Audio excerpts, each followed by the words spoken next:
साथ संगत जी, प्यार से कहना धन निरंकार जी।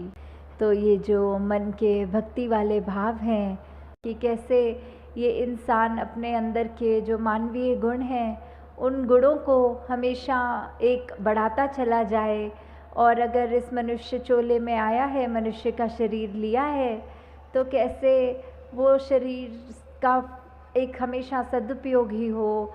वो मानवीय गुण अगर नहीं है तो होए कैसे। एक इंसान में सिर्फ प्रेम, प्यार, निम्रता, करुणा, दया इत्यादि जो भी अच्छाइयाँ होनी चाहिए, अगर हम मनुष्य बन के आए हैं तो क्या हम में है वो अच्छाइयाँ कि नहीं, इसका हम खुद ही वो सोचें।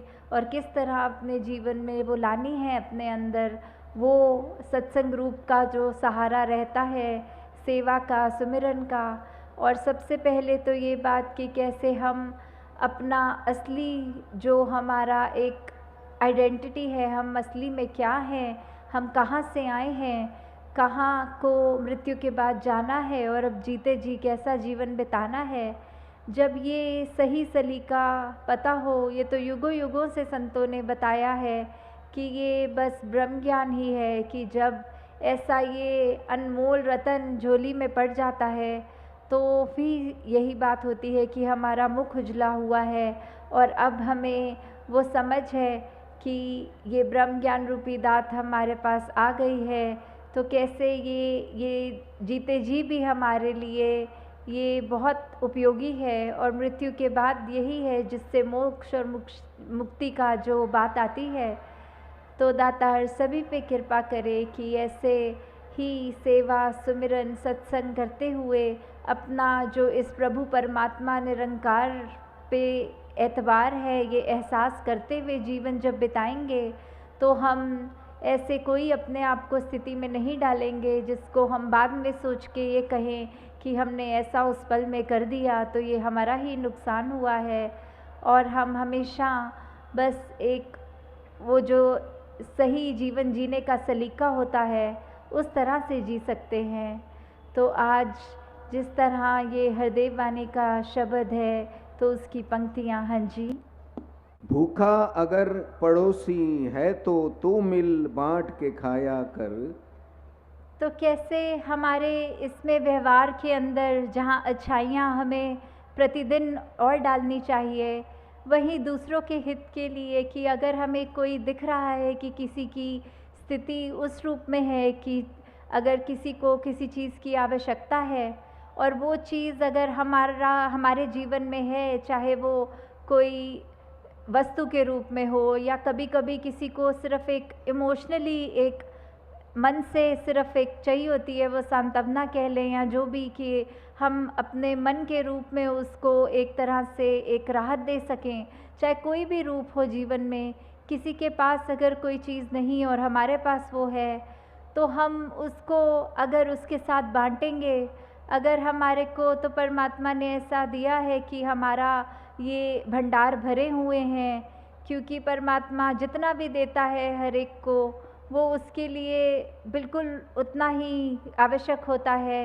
ये इसी में ही भक्तों ने शुरू से ही अभी तक भी ये शुक्राना किया है कि दातार तूने जो दिया बहुत अच्छा दिया, जो जीवन मेरे लिए बनाया वो बहुत सुंदर बनाया। उसमें फिर अगर चाहे खुद की शरीर की पीड़ा, आर्थिक प्रॉब्लम्स, कुछ भी ऐसा हो, उसमें भी भक्त तो सिर्फ शुक्राना करते हैं कि क्या पता इससे भी बुरा होना हो, प्रभु तूने तो बचा लिया, तूने तो जीवन बहुत ही संवार के आसान कर दिया है। तो ऐसी स्थिति में भी जब हम अपना आराम, अपनी चीज़ें दूसरों के साथ जो हमें और ज़रूरतमंद भी लगते हैं या हमें नहीं भी लगते, फिर भी हमारा किरदार ऐसा बने कि हम दूसरों से चीज़ें जब शेयर करें, एक उस तरह उनको आराम मिले, तो वो जब हम करेंगे, ये मिल बांट के पड़ोसी के साथ जब खाएंगे तो उसका जो एक आनंद हमें मिलेगा वो हमारा जीवन में जो हमको खुशी देगा वो हमें कोई वस्तु नहीं दे सकेगी। वो अपने चरित्र को जैसे जैसे हम निखारेंगे वो हमको एक सेटिस्फैक्शन तभी मिलेगी। हाँ जी। काम तेरा खुद बन जाएगा, काम तू उसके आया कर। तो कैसे किसी के जीवन में हम अगर कोई उसको चाहे मदद रूप के हैं, वैसे संत तो सिर्फ सेवा रूप ही करते हैं, वो एक अहंकार का भाव लेके मदद तो करते नहीं। तो ये अर्पित भाव से, एक समर्पण भाव से जब सेवा करते हैं तो ये भी भाव जो होता है कि हमने किसी के काम अगर तभी आना है अगर हमें कोई अपना फ़ायदा दिखे, तो ऐसा नहीं होना चाहिए। हमें पहले यही देखना है कि दूसरे के लिए ही हमने सहूलत करनी है, उससे हमको जो हम कितना काफ़ी अरसे से ये बात हम सुनते भी आए हैं अपने बचपन से ही कि वो बात कि कर्म करो और फल की इच्छा ना करो वाली बात, कि हम इसलिए ही किसी के साथ अच्छे ना रहें ताकि हमारे को उसके बदले अच्छाई मिले।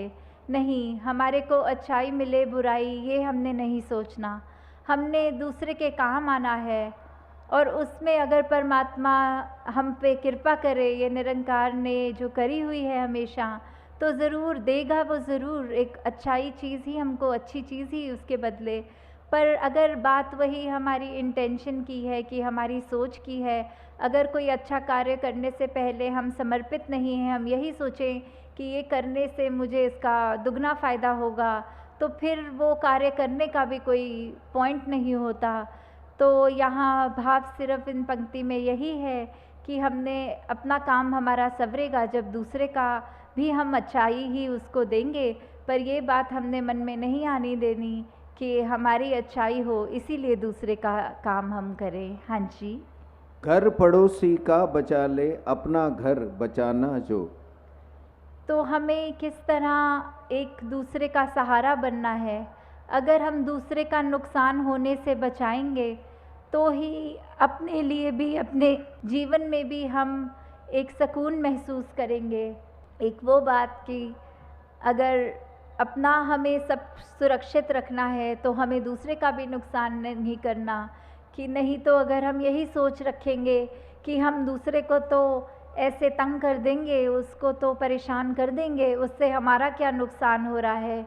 नहीं, अगर हमें अभी ये बात नहीं समझ में आ रही तो परमात्मा थोड़े समय बाद ऐसा कोई स्थिति लाकर सामने खड़ा अवश्य करेगा जिससे फिर हमें पछतावा होगा कि हमने वो दूसरे का नुकसान ही क्यों किया। तो यहाँ हमें अगर अपना घर सुरक्षित रखना है तो हमें पड़ोसी का भी घर, हमारी ही जिम्मेवारी है वो, क्योंकि ये संसार एक वसुदेव कुटुंबकम की भावना, ये यूनिटी इन डाइवर्सिटी की बात कि हर कोई अपना है। जब हर एक व्यक्ति में ही ये परमात्मा का अंश बसा है तो हर कोई ही श्रेष्ठ है। फिर वो बात नहीं कि सिर्फ मैं ही श्रेष्ठ हूँ और दूसरा श्रेष्ठ नहीं है। चाहे वो किसी भी जाति का हो, किसी भी देश में रहता हो, कोई भी कल्चर हो, खान पान का तरीका, मेरे से दूसरे का स्वभाव चाहे कितना भी अलग हो तो भी वो उतना ही श्रेष्ठ है मेरे जितना ही वो। बल्कि हर एक को ये भाव रखने हैं कि दूसरे तो हमसे ज़्यादा श्रेष्ठ हैं, हमारे अंदर तो कोई लाकत नहीं, कोई ऐसे कर्म नहीं, और बाकी सब में इतने सुंदर कर्म, एक इतना सुंदर जीवन जीते हैं सब। तो वही बात आ जाती है कि हमने एक दुनिया के लिए एक वरदान बनना है और कैसे हमने हर एक के लिए कुछ भी करने के लिए अपना जीवन ऐसा ही बनाना है जो एक परोपकारी जीवन हमारा अपना बन जाए। हाँ जी। सुख हर देव उसे देता जा, सुख तूने है पाना जो। तो कैसे हमें सुख को एक अपने जीवन में लाना है और उसको लाने का तरीका, शुरुआत उसकी हमारी अपनी होनी चाहिए। कोई परिस्थिति हमको कभी सुखी नहीं करेगी। किसी भी परिस्थिति में सुखी होना हम पे डिपेंड करता है, वो चॉइस हमारी है। अगर आधा ग्लास पानी एक व्यक्ति के पास है और दूसरे का एक नाशुक्रा हो सकता है बोल के कि ये काफ़ी नहीं है, मुझे तो पूरा पीना था और परमात्मा ने सिर्फ आधा ग्लास ही दिया, और कहाँ दूसरा व्यक्ति उसी आधे ग्लास में कह रहा है शुक्र है परमात्मा तूने इतना तो दिया, वरना मेरे होठ तो बिल्कुल पानी की एक बूंद को भी तरस रहे थे।